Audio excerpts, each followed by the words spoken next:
Napa salah nek kula niki gegayuhan sing luwih dhuwur. Para nimpuna sampun sami nyebataken yen kowe duwe gegayuhan kuwi yen iso sak dhuwuring langit gegayuhanmu sak dhuwur-dhuwure. Upama tiba ora tiba ning isor, nanging isih tiba ning dhuwur tegese mboten amblek urip kula. Upama kula niku didhapuk dadi senopati tenan, wah kaya ngapa senenge atiku. Kula ora arep owel karo uripe Petruk, ora arep owel karo kahanan kula. Kula ikhlasake. Nek pancen Petruk kudu tekaning pati, Petruk kudu sirna wonten ing Bratayuda, kula mboten napa-napa.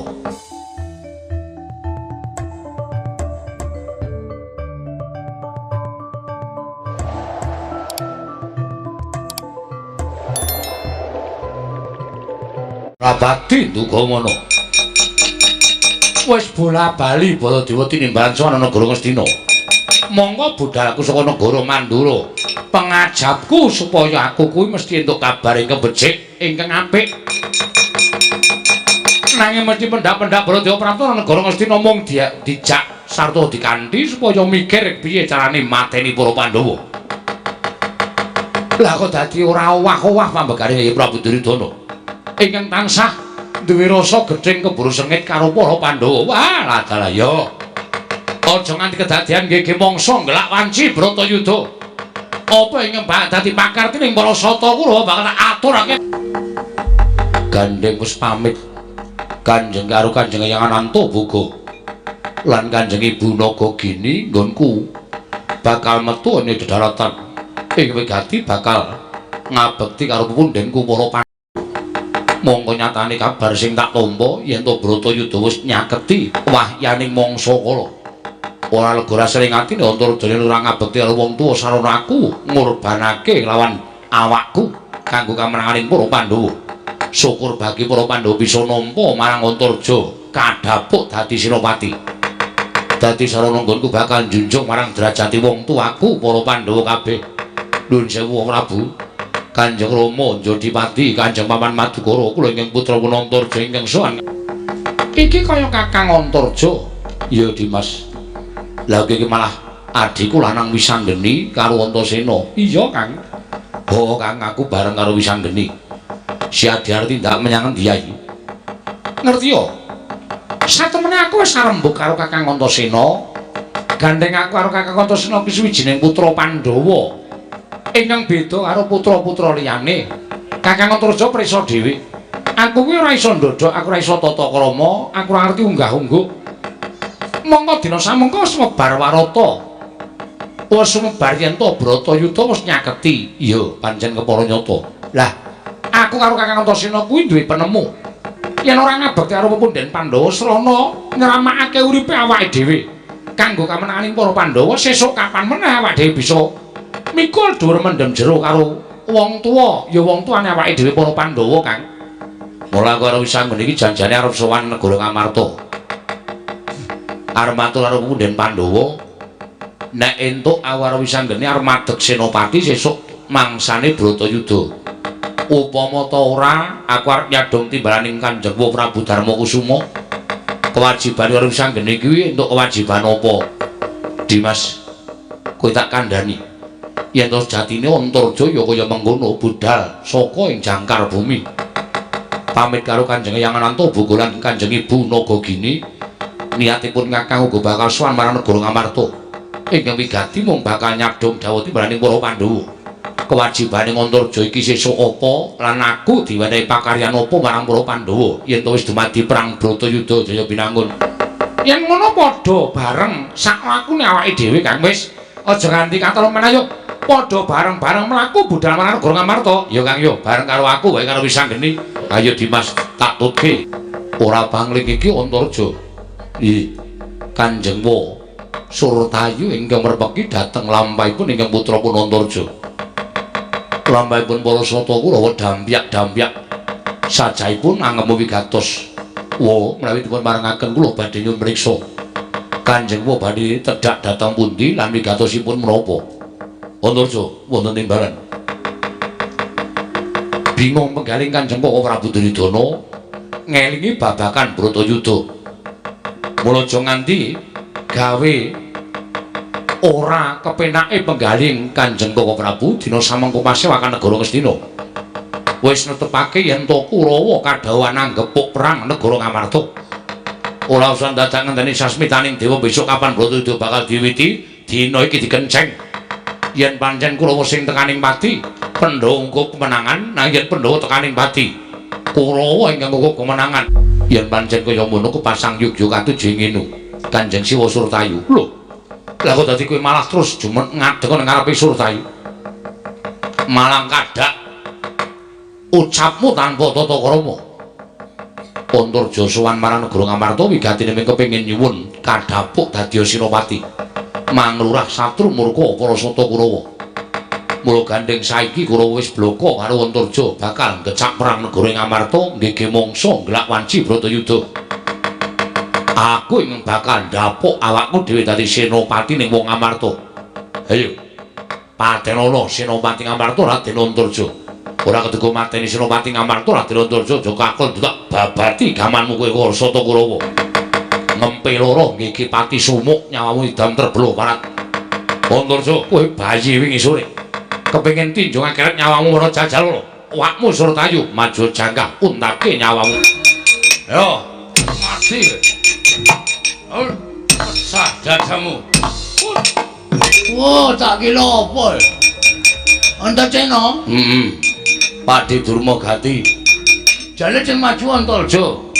Aku barang yono Lombongan.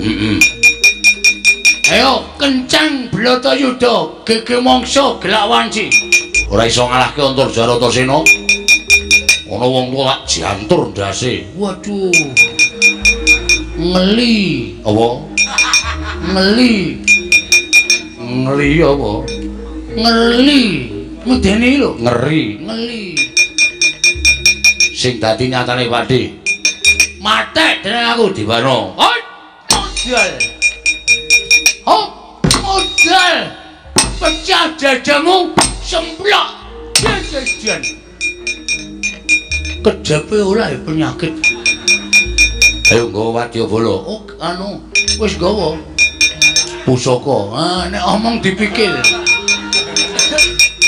Glaji ndasmu Diwana. Model itu.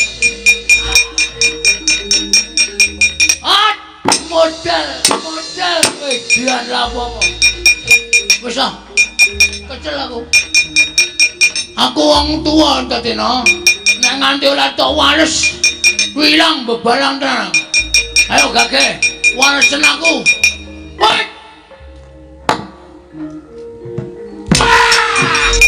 Aji japa mantra. Mantram sakti dimpake, Sur. Iki wis arep ngancik Bratayuda. Mongko anak Prabu Duryudana wis dawuh kon nggege mangsa nglak wanci perang Bratayuda. Lah kok dadi mung ketemu Antarja Antarsena kok do geger. Petungan liar menang piye? Liar iso unggul piye? Mungsuh Pandhawa nek mungsuh anak-anake padha kocar-kacir ora karo-karuan. Man, ngono apa? Nuwun sewu. Kula nek maturake akeh sampeyan mesti maidu. Saniki ngeten mawon. Sampeyan kula tak nyawang njajal mungsuh Antarja Antarsena niku wonge ampuh napa mboten? Sampeyan ngerti, kula kali karo Parma niku pangareping prajurit. Niku mawon ora menang karo Antarja karo Antarsena. Pun saniki mboten sah maju ngenceng Bratayuda nggege mangsa nglak wanci. Ning saniki apike Kurawa diklumpukke nekake kiai do ngaku dosa man sadurunge tekaning pati. Iki omong apa ta kowe iki? Kok malah kon do ngaku dosa? Nyuwun ngapura sebab kula kinten bincang Bratayuda Kurawa mesti mudhar kabeh. Pandhawa ming 5 arep ming 5 wae. 5 niku nek kekuatane dadi siji ngedapi-dapi mungsuh wong 100 mungsuh wong 1000 iso menang wong 5. Utawa sampean mang jajal maju nika. Kesenane ming maidu. Sawake loro dipaidu. Karta Marmo. Kula kalah ajeng napa sampean? Ya wis nek kalah. Mulai juga paitan.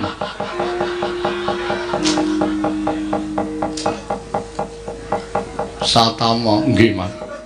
Bapakmu pendhita ampuh kok kowe kalah karo Antarsena. Apa bener bapak kula ampuh terus kula melu ampuh niku? Mboten dening karuwan. Wonten sing bapakne lurah, anake ora dadi lurah ya ana. Ana sing bapakne menteri, anake ora dadi menteri ya ana. Terus bapak kula pendhita ampuh terus melu ampuh dereng kantenan. Aja dipadhake, Mas. Wong urip niku dhewe-dhewe. Nyatane kula kalah kok sampeyan aja ngomong werna-werna. Muni ngantil cangkemmu. Lha iki ora ngomong apa-apa wis arep ngantil ta. Ora ulung sampeyan aja maido ngene ta. Saking mriko niku wis ulut. Do kelolo-lolo atine sing Mang Paido. Aku sampeyan saniki aja maido dul mogati. Mungsuhmu Antasena kula kalah Celawa. Kok iso kalah? Antasena iki sak anakmu kowe iki Pak Dene lho. Ditonton wong pirang-pirang kok durma ganti karep cara aku izin. Kula kok biasa. Ora izin. Lah, izin apa? Belang niku anane menang kalau kalah. Nek pancen kalah aja napa? Adi budidaya menang ya ora ijo. Pun, saiki ngaten mawon. Kulawa kon mulih bener ngendikane Kang Mas Sultayu. Kulawa kon ngaku dosa. Kalau sing gawe urip selama hidup niki mung sesuk durung terjadi belang Bratayuda Binangun. Nek belang Bratayuda Binangun, kulawa mati niku mestine sesuk iso do munggah cual kula nyemplung neraka. Dene nyemplung neraka, sampeyan tok mawon. Ampun ngejak kulawa, sampeyan udah diintip ning neraka wangun. Lho. Biasane iki bengoke bantruk iki mung makmuk. Jit. Maju ora? Kuloan. Rene sik.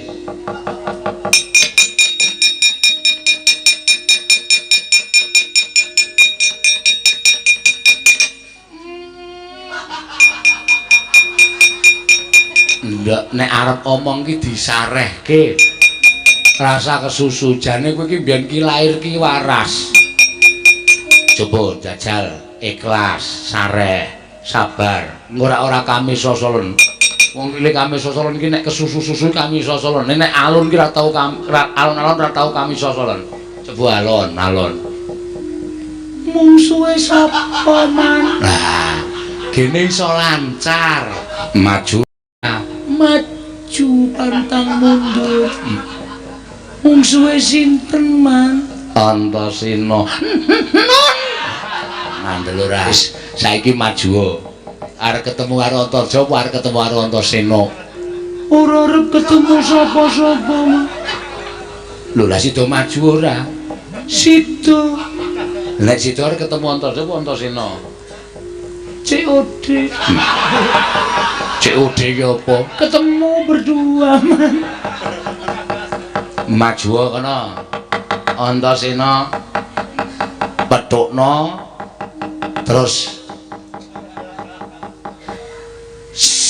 alus rasa kesusu sendika ngestokaken dawuh mangkat inggih paman. Nek kon alus ki jane kowe iki ya apik.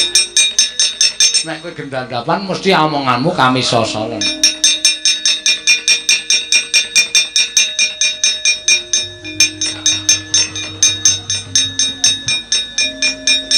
Pakdi. Wis mari poli kami sosolen. Wis Antasena. Rene arep ngopo? Arep umbah-umbah. Lemes ki neng kono mau, neng kene wis kudu duwe semangat sing berapi-api mungsuh Antasena. Susu Ramrata jaya mrata imbang-imbang padha-padha. Sitraksi ki ngono kuwi aja sok duwahi ciri khase. Bener. Antasena. Piye? Kenceng Bratayuda. Tinimbang ngenteni dadawing dewa saiki memengkari dadalan loro. Sing mati Kurawa apa Pandhawa? Nek sing mati Kurawa, Pandhawa ngukup negara Hastina. Nek sing mati Pandhawa, Kurawa ngukup negara Hastina. Ngono wae. Ngelabrak Antarja Antasena sing mepalangi lala. Lakine anu lakune para sesosata Kurawa. Sing tak medeni apa Bu? Ayo, kowe apa aku sing tekani pati? Wah, kelakon tinju mbirolo kok. Tinju mbirolo kok mati tenan aku ya. Cit.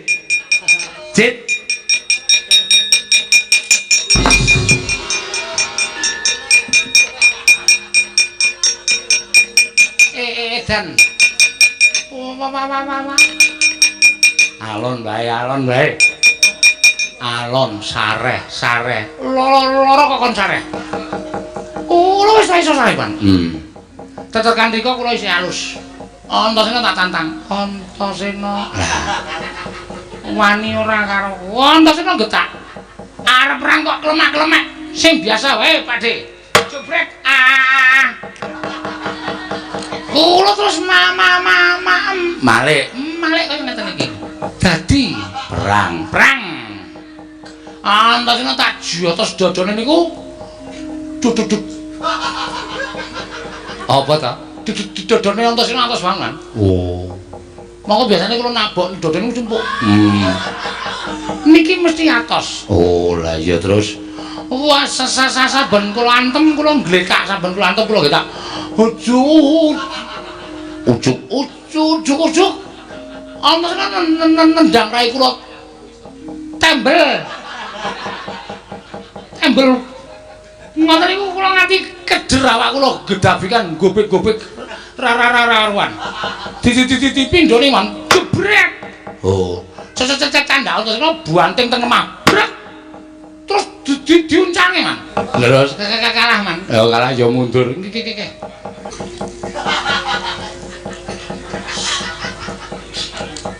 Wis Dit nek wis mlebu ora metu meneh. Non. Nek wis mlebu ora metu. Sampeyan iku edan mlebu niku mengke pengen metu kok malah. Nuwun. Maju ora? Mboten. Kok terus terang pun mboten ajeng maju. Delok tatune Surtayu niku, wah, wedi kula. Delok tatune Kartomarma kula ya gila. Swatama tatune ya kaya ngoten kula ya gila. Mungsuhe ming anak-anakmu, anakne ora medeni. Lha niku wong tuwa ora tau menang karo Antasena, ora tau menang karo Antarja, ora tau menang karo Gatotkaca, ora tau menang karo Sunjagi, ora tau menang karo Atrima mundur. Ben ambangane maju remo. Ya ta. Kowe ora isin lho. Wah, mboten isin niku nggone teng pundi. Pun sekecake kula tak mundur. Lah iki Kurawa arep perang ning Ngamarta piye kok Kurawa wis bubar sar-saran ora karo-karoan. Ajeng perang ya ngono, ora ya sakarepmu. Oh, wis ora gagas Kurawa ning kokean plening. Ayo nyerang kono diblengkek negarane ratune dibondo krutuk-krutuk. Wis pesen konsumsi barang mandek dalan ora kelakon. Niku wis bola-bali wonten niku wong. Golek dalan liyane. Piye, Kang? Cetha banget yen to Kurawa wis nerak macak nerajang perbatang bakal nggih mangsa nglak wanci Bratayuda liwat jeron bumi men cepet lakune matur karo Punden Pandhawa. Ayo Dimas Pate Cundaka Dewa wonten dawuh Gusti kula Prabu Nagayaksa lan Wadyabala kabeh negara ing Guwa Penatas ngugemi marang Nawala ingkang wis ndak tampa saka sinuwun Prabu Duryudana. Yen to aku kinen sakbiyantu marang panjenengane nggone bakal napaki perang gedhe Bratayuda Jaya Binangun. Mula aku njaluk penemumu pati kepiye mungguh nggonku bakal nyaguhi lan orane apa kang dadi ngendikaning Nata Ngastina. Sinuwun miturut abdi ingkang kepatihan pun Cundaka Dewa. Samangke saking pemanggih kula menapa ing dipun ngendikaken sinuwun Duryudana lumantar Nawala. Saenipun paduka sendikani jernyatanipun menawi mangke Kurawa saged ngukup kemenangan. Tanwandi Paduka badhe kathah sumitranipun lan sak mangsa mbok menawi sak mangke negari Paduka ketekan parang muka tuwin mengsah. Prabu Duryudana sakurawanipun tartemtu uga badhe paring bebantu dhateng Paduka Sang Nata Prabu Nagayaksa. Aku mengkari manut apa ingkang dadi karepmu te? Ya ming jroning nawala. Ditulis dening Prabu Duryudana, aku ora dikeparengake tedhak ana ing negara Ngastina. Nanging supaya nyaket negara Ngamarta, ndhisiki ngepuk perang negara Ngamarta ora susah ngenteni Bratayuda. Piye munggo penemumu babagan perkara iki? Oh, nek kula ya ora mathuk, kula ya ora cocok. Ya nek sing apik niku ngenteni perang gedhe Bratayuda dumadi nek panjenengan ajeng bantu kali Prabu Duryudana niku kula nggih mathuk monggo-monggo mawon. Nek panjenengan terus nuruti menapa didhawuhake Prabu Duryudana kinen jujuk teng negara Ngamarta nggih mangsa ngelak wanci perang gedhe. Kejaba siji panjenengan menika nerak pacak nerajang waring dewa angka 2. Nuwun sewu, sawijining nalindra nggepak perang negari sanes menika kudu wani mbuang layang penantang. Ngepuk perang negara liya kok tanpa mbuang layang penantang niku teges sampeyan dianggep ratu sing duwe rasa miris satemah maras sabab bakal nyumurupi muncrating marus. Monggo nek ajeng ngepuk perang negari Ngamarta monggo mawon ning mbuang layang penantang. Nggih mboten kok arep ngepuk perang negara liya kok malah mbuang uwuh. Niku tegese mboten cocok karo kanyusen nyata. Piye Pate, nek cara kula sampun ngantos ndaraturipun Togog jenyatanipun Togog menika namung batur, Togog menika namung gedibal. Togog menika namung Panakawan. Menapa inggih Paduka Gusti kula sanata badhe pitados kaliyan aturipun Togog ingkang saknyatanipun menika dereng kantenan leres lan botenipun pancen kaya mengkono. Dina samengko ketapna para wadyabala, Togog wonten dawuh njaluk pangapura yen to aturmu dina iki ora tak gugu. Nggih mboten dados menapa. Enten abang biruning kahanan lelakon sampeyan mangrasake dhewe. Ya, mengko aku ingkang bakal ngrasake. Cundaka Dewa wonten timbaling adhawu. Tetapna para wadyabala ayo budal marang negara Ngamarta nggih mangsa ngelak wanci. Ngecak perang negara Ngamarta inggih monggo sinuwun. Lah niki terus ajeng ngrembug menapa, Pak? Kowe karo aku lho nderekke ndaramu Pandhawa wis puluhan taun. Nganti dina iki aku wis entuk sasmita yen ndaramu Pandhawa bakal nyabrang perang gedhe kang winastan Bratayuda Jaya Binangun. Mula ora aneh nek akeh para putra, para punggawa Tamtama Senapati ngepadha rawuh ning negara Ngamarta niate mung kepengin ngatonake dharma bektine supaya tinuding dening para Pandhawa madheg Senapati apan kuwi ingkang dadi gegadhanganing para satriya. Kaya awake dhewe iki minangka dadi Panakawan, awak dhewe iki minangka dadi batur. Monggo Pandhawa arep nglakoni perang ya kuwi Bratayuda. Nek miturut aku iki kowe karo aku ya ora kena padha menak-penakan. Ora kena padha sak kepenake dhewe ning bantu Ndara Pandhawa anut kabisane awake dhewe. Yen awake dhewe iki batur ya mbantu piye supaya prajurit iki ora kekurangan sandang utawa pangan, ora kekurangan unjukan butuhake unjukan sarta daharan kowe karo aku ya wajib nyawisake. Sing jeneng menungsa kuwi gegayuhane mung manut karo kabisan. Manut karo ngukur karo derajate dhewe-dhewe. Nek derajate kaya kowe karo aku ya wis apa anane bantu ya sak gaduking kabisane awake dhewe aja duwe pepinginan sing di luar sak jabaning kabisane awake dhewe. Karepku ngono kuwi to, Le. Jane kula niku duwe impen. Impenmu apa? Impen niku lho mboten perkara kula menika turu terus nglakoni impen, mboten. Sing kula aturke impen niku gegayuhan, Pak. Gegayuhan sing piye? Gandeng pendak-pendak Bapak Prisa piyambak nek kula niku arep ming Panakawan ning kula duwe keprigelan olah kridane ngaprang. Wis wala-wali kula menika ketemu karo Kurawa, kula ngakoni perang karo para Sata Kurawa, nyatane Petruk tekan semriki ya slamet, ya urip. Tegese Petruk niku ora ketang sithik duwe keprigelan ing babagan ulah kridhaning aprang. Lah terus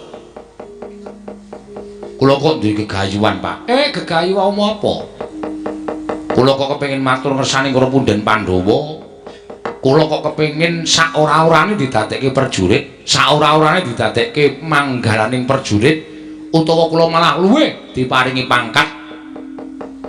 Syukur bage nek Petruk niku iso ngukur karo ketrimaning urip. Kula pengin dadi senopati ngaturke kelabuh bektine awak kula dhateng punden-punden kula para Pandhawa, Pak. Petruk. Lagi mingkem lho leh ku omong. Wong ki ngukur karo derajate, ngukur karo kabisane. Lah wong kowe iki ming batur, kowe iki ming Panakawan ya bener, kowe iki tau tate Bandayuda perang karo Kurawa. Tau tate tak kongkon kowe nemu alangan kudu adu atos sing balung leting kulit karo Kurawa, pendak-pendak kowe iso menang. Ning iki Bratayuda ora sak lumahing wong perang. Apa kira-kira kowe iso lan iso dijagake upama entuk pangkat saka para Pandhawa? Napa salah nek kula niki gegayuhan sing luwih dhuwur? Para nimpuna sampun nyebataken yen kowe duwe gegayuhan kuwi yen iso sak dhuwuring langit gegayuhanmu, sak dhuwur-dhuwure. Upama tiba ora tiba ning isor, nanging isih tiba ning dhuwur tegese mboten amblek urip kula. Upama kula niku didhapuk dadi senopati tenan, wah kaya ngapa senenge atiku. Kula ora arep owel karo uripe Petruk, ora arep owel karo kahanan kula. Kula ikhlasake. Nek pancen Petruk kudu tekaning pati, Petruk kudu sirna wonten ing Bratayuda, kula mboten napa-napa. Patine Petruk, patine Panakawan ning para Pandhawa ngenami Petruk, kinarya rabuk kemenanganing para Pandhawa. Wo, sumpah lahir batin, Pak. Sekseni sing gawe urip kula mboten ajeng owel, kula ora arep ngrundel. Ning kula ikhlas lahir batin, Pak Semar. Bapakmu mengestoni ning sing jeneng wong perang kuwi kudu duwe daya kekuatan. Mula sadurunge kowe sowan negara Ngamarta kowe tak tundung Petruk. Lho, malah ditundung pripun? Golek ana pertapan sing aran Pertapan Teja Kinurung kuwi kancaku. Pendhitane kuwi sumitraku ya dulurku. Jenenge Begawan Teja Sumirat. Kabeh gegayuhanmu aturna marang Begawan Teja Sumirat. Nek lumrah wis ngerti kekarepanku, kowe mesti engko bakal entuk pusaka pirang-pirang kena kinarya godhong nggonmu bakal nglamar dadi tamtama utawa dadi pengareping Bintara ning negara Ngamarta. Nyuwun pamit, Pak. Iki ana wujuding Panakawan prapta ning Pertapan Teja Kinurung. Iki sapa? Nyuwun pangapunten Mremban. Sewu kalepatan Diagung Pangaksami, kula namung maos wonten ing gepura ingkang mapan wonten ing sak jawining pertapan wonten seratan Jawi Kina ingkang tulisanipun Pertapan Teja Kinurung. Mila tumunten kula lajeng sowan paduka Mremban menapa kepara saestu panjenengan menika ingkang peparep Begawan Teja Sumirat. Aku Begawan Teja Sumirat, dene kowe sapa Kisanak? Nyuwun pangapunten sowan kula dipun utus dening bapak kula. Lho, bapakmu sapa? Bapak kula naminipun Semar Badranaya. Ngendikanipun gadah rencang pandhita wonten ing Pertapan Teja Kinurung. Peparapipun Begawan Teja Sumirat. Kula putranipun Bapak Semar, nami kula Petruk Mremban. Lah dalah jagat Dewa Bathara. Kakang Semar, ora lali aku kelawan kabecianing Kakang Nayantaka ingkang wis mataun-taun srawung kelawan aku Petruk. Ya senadyan arang-arang ketemu nanging tansah ngerti marang kahananing ruwang kuwi becik-becike wong ning jagat. Nggih. Matur sembah nuwun panjenengan sampun mriksa. Ya. Kowe Petruk inggih anake Semar. Iya kasinggihan mekaten. Bapakmu utusan kelawan sira ana parigawe apa?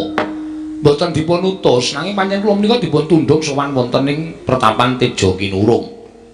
Wigatosipun rak ngaten Mremban, estunipun kula menika rak dados abdinipun Pandhawa menika sampun mataun-taun, puluhan taun mbok menawi wiwit Pandhawa menika alit ngantos sak mangke sampun sami sepuh.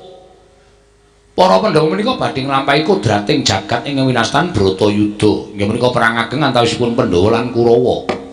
Apan kuwi dadi tetandha pungkasaning jaman Pandhawa lan Kurawa. Nggih. Nah, kula niku rak ngimpi-impi. Pun pinten-pinten dinten niku kula pengin matur karo bapak ning kula golek wektu sing pas. Mergo bapak niku lambe atine ora iso dicekeli. Tegese nek dong lega niku panjaluki anak ya dituruti, nek dong mboten lega niku arep mung menjaluk sithik mawon ora bakal dituruti. Lah dilalah. Kala wau kula matur karo bapak niku penggali bapak nendeng lega.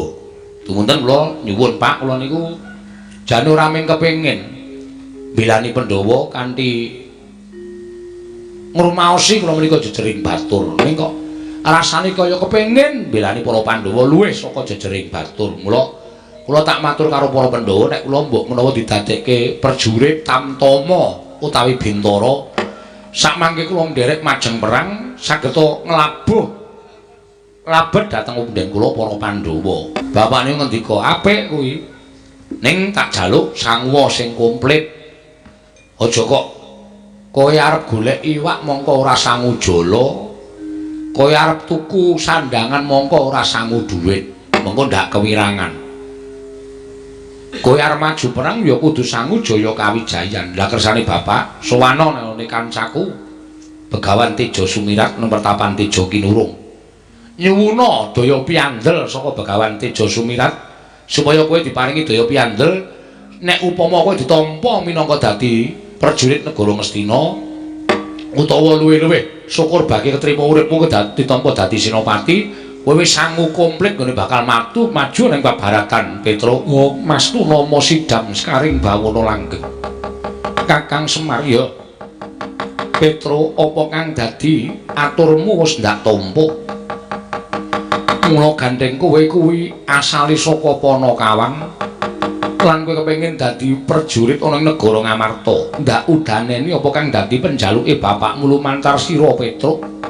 Tak paringi pusaka telu cacahe siji wujud pusaka gobang aran Kyai Tundung Nyawa angka loro kantong pangan ingkang aran Nyai Boga Sarana. Tegese lamun kowe dadi pangareping prajurit yen prajuritmu padha luwih ora usah ndadak kowe olah-olah cukup Kyai Boga Sarana mau mbok watek bakal iso nganakake dedaharan kanggo para prajurit dene angka 3 budalmu marang Praja Ngamarta ndak kantheni prajurit pujan saka Begawan Teja Sumirat 1000 cacahe ing padha mbiyantu Petra. Wah, matur sembah nuwun tanpa pepindhan Pramban. Sampurnane ulun paringake kelawan jeneng para Petra budal marang negara Ngamarta. Nun nggih ngestakaken dawuh. Kowe ora ngerti kelawan apa sejatine aku Petra. Aku Jem Salantara Gandarwa Maya ya Gandarwa Raja Bali. Bangsaning Jim kowe ingkang dadi anakku Petra tak sebda muga-muga kelakon penjangkamu aku tak bali. Koko Prabu pengayoman kula ingkang sekawit ingkang rayi nedya ngrembak perkawis Bratayuda Jaya Binangun anggenipun maduka Kanjeng Koko Prabu sampun kadhapuk minangka dados pujangganing para Pandhawa ingkang tansah ngampingi dhateng para Pandhawa. Namung emanipun teka menika ketingal rawuhipun Koko Prabu Mandura mugi kacupetna semanten langkung rumiyin langkung prayogi menawi kula badhe nyuwun priksa menggah menapa ta wigatosipun Koko Prabu Mandura kepareng tedhak wonten ing Ngamarta. Ngalingi Gandeng Baladewa durung mesti melu para Pandhawa. Kula luwih becik takon ana dhisik apa wigatine bole kakangku. Sapa ngerti yen to rawuh bule kakangku minangka dadi mata pitaning para Kurawa nggone bakal metung kekuwataning para Pandhawa. Werkudara, aja kaduk ati ajrun menapa. Kresna, ora usah mbok dangu. Pun kakang wis nampa sabdane Kyai Prabu Darma Kusuma.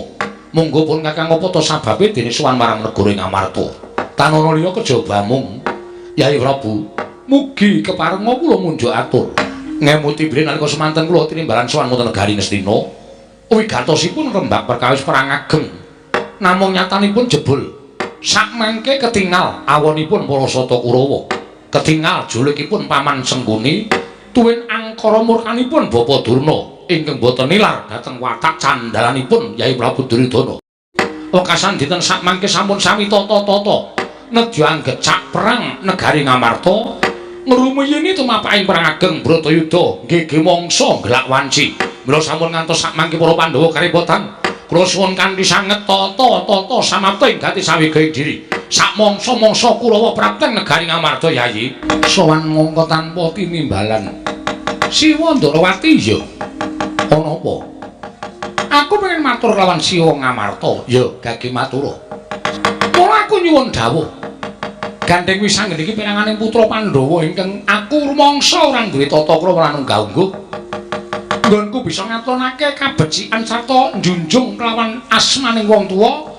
Ya mung aku kudu besok bisa dadi senopati ning negara Ngamarta ngrabaseng para sata Kurawa bareng karo kadangku tuwa Kakang Antasena wa. Siwa Ndarawati piye? Yen kowe takon babagan kuwi aja takon karo awakmu Puntadewa nanging aku ingkang bakal mene wangsulan. Siwa Ngamarta Siwa Ndarawati pengendikane bakal tak pundi dadekake jimat syukur. Kowe tak kandhani ya nggih. Yen kowe anakku wis anggene karo Antasena maju ning paperangan ora nganti telung kedheping paningal Kurawa ludes keles tanpa sisa tegese Bratayuda mengko Pandhawa ingkang ngukup kemenangan nanging ora padha karo kodrating dewa. Kang mangkono sira kula mung bakal gawe wiranging para Jawata. Lah terus kananku sesuk piye? Sesuk ana lakone Dewi. Wis anggilan Antasena cinipta ana ing jagat pancen wis kinudrat dening panguwasaning Hyang Asih Prana. Ana mungsuh ing kudu mbok sirnakake. Mungsuh kuwi tak sirnakake sapa? Bareng kalon kadangmu tuwa ing Randu Gumbala ya si Antasena. Sesuk wis anggene bakal mateni Bathari Durga lan Bathara Kala sadurunge tumapak perang Bratayuda. Kanthi cara mengkono Pandhawa ora ana ing bakal ngrigoda ning lakoni perang gedhe Bratayuda. Ngono wae. Iya. Antasena ya ngono. Ya, kadhi aku mengkari manut.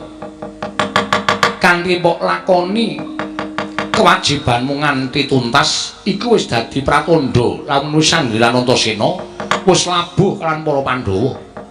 Nanging yen to kowe ora gelem nglaksanani kewajibanmu, ateges kowe weya marang sesanggemaning para Pandhawa tumrap atmajane aran wis anggilan Antasena, padha karo kowe nyelaki dawuhing wong tuwa kang mangkono sira ora bakal kelakon njunjung lawan asmaning wong tuwa. Yen to pancen mengkono aku mengkari manut kundura marang kasatyanmu dhewe-dhewe, sesuk wayane mangsa kala bakal katandha wis anggene njaluk pamit wae.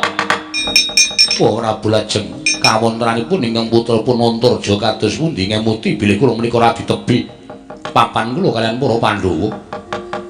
Tartemtu boten saged caket kalian putra-putra sanesipun Antarja wonten timbalan. Sesuk wayane mangsa kala wis nyaketi Bratayuda tiling-tilingno karnamu kowe bakal tak timbali. Nggih, wis tak dawuh. Bali dhisik nggih, wis tak Petruk nggih. Lah ngopo Petruk? Apa ana perkara? Mboten. Kula sowan sang punden kula para Pandhawa. Syukur bagi sinuwun Kresna wenggah mriki. Iya. Estunipun menika namung prentur saking manah kula sinuwun menawi kula dipun lepataken kula mboten menapa-menapa. Upami atur kula menika dipun tampi, kula ngaturaken panuwun tanpa pepindhan. Kula menika ngrumaosi derajat kula menika namung batur, kula menika namung Panakawan, ming tukang momong. Ning sareng caket kaliyan Bratayuda lah kok raos kula menika dipun tetangi. Kula menika ndereke punden Pandhawa pun dangu. Kula nek Pandhawa badhe nggadahi damel perang ageng menika raosipun kula nika pengin ngetingalaken labuh labet kula dhateng punden kula Pandhawa. Srana kula menika mbok dipun inggahaken derajatipun dados perjurit menapa tamtama menapa bintara supados sakmangke kula saged majeng wonten ing pabaratan sinuwun Petra nun nganti didodhok pepulungan kowe ngatese kowe iki drajating batur Panakawan. Lah kok mrentrol pamikirmu kok kepengin labuh labet kalian para Pandhawa. Ning kowe ngerti ora? Pitukane wong maju perang kuwi mung mati lho, Petruk. cilik lara gedhe tekaning pati. Lah kira-kira apa kowe ikhlas karo nyawamu? Mboten ikhlas sebab napa to sinuwun, sampun kula ikhlasaken. Urip kula ya wis suwe kula urip ning alam padang menika pun dangu. Upama kula menika pejah mbantu kalian para Pandhawa, pejah kula menika mboten sia-sia mergi kula mbantu karo pepunden kula. Malah kepara tumrap kula wong sing ora wani mbantu karo kabecikan sing dilakoni dening para Pandhawa, ndelik mringkus merga ora wani perang niku kula anggap uripa ora ana gunane.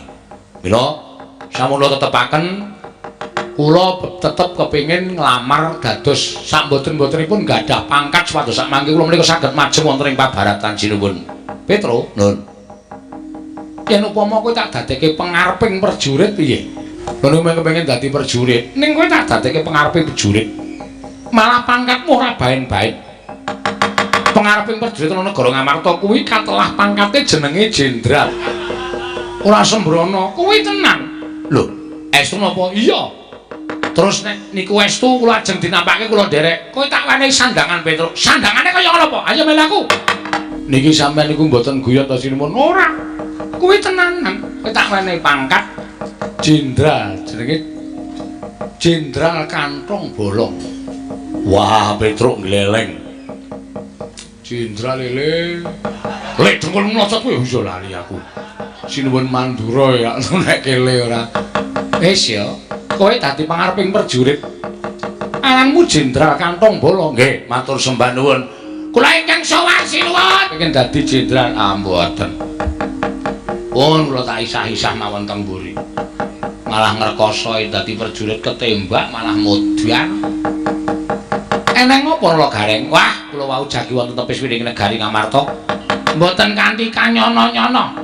Jebul wonten satunggiling Nalendra Yaksa ingkang ngamuk punggung Suratamtaha Nirbaya Nirwikara. Saking negari nggawa penatas naminipun Prabu Naga Yaksa ingkang nguwuh-uwuh anggecak perang negari Ngamarta miwiti Bratayuda utusanipun Prabu Duryudana. Wah, wedak-wedak. Wong lagi diwisuda, lagi wae rampung dadi pengareping prajurit. Ana kahanan geger kaya ngene kok malah merem lho.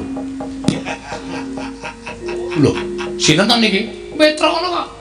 Wah, gleleng bocah nek ketrima uripe. Truk. Tangi. Lho, garing. Basa karo kureng. Basa ngapa basa? Jenderal lho. Jenderal dekok apa?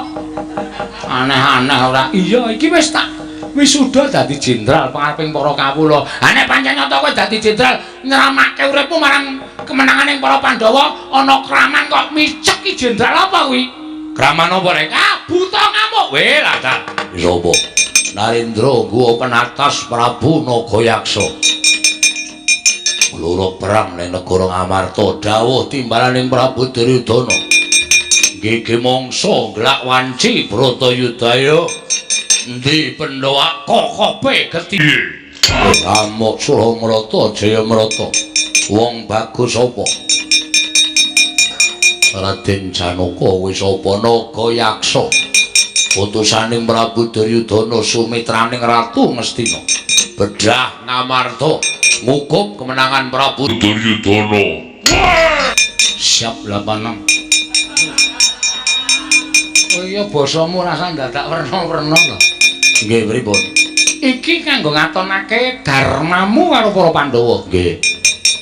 Ora iso mateni buta kae, teges kowe mentala karo patine para Pandhawa. Ayo tak jajal kaya apa kesagamu. Siap. Pengareping prajurit Ngamarta, aku Jenderal Kantong Bolong. Wah, lah jenenge kaya gethuk dengkulmu lho. Ayo. Petro ning dadi pangareping para prajurit. Wah, kowe wing para kawan minggat to. Kowe sing minggat, wah, jaglak limpamu dupak sepatu. Pamer. Kowe wani kumulasara karo Petro. Ketiban Gobang Kyai Tundung Nyawa. Ora sirna margalayu aja dundang para kawan Prabu Naga Yaksa den gulung dening Pilora Petro. Parandening mangke saged kinipataken wani Petro nyaut Gobang Tundung Nyawa.